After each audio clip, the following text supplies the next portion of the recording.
waxaan ku daafuri doonaa aayadaha Qur'aanka Kariimka qolkeeba waxaan inoogu daafuri doonaa ardayda lagu magacaabo Saadiya Cabdiraxmaan Maxamed.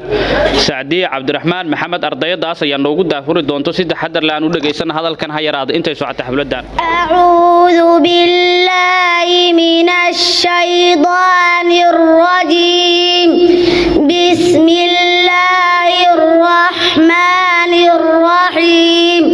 Subhanalladzi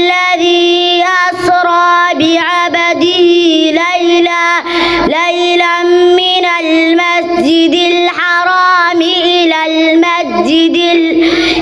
المسجد الأقصى الذي باركنا حوله لنريه من آياتنا إنه هو السميع البصير وآتينا موسى الكتاب وجعلناه هدى لبني إسرائيل ألا تتخذوا من دوني وكيلا ذرية من حملنا مع نوح إنه كان عبدا شكورا وقضينا إلى بني إسرائيل في الكتاب لتفسدن في الأرض مرتين ولتعلن علوا كبيرا فإذا جاء وعد أولاهما بعثنا عليكم عبادا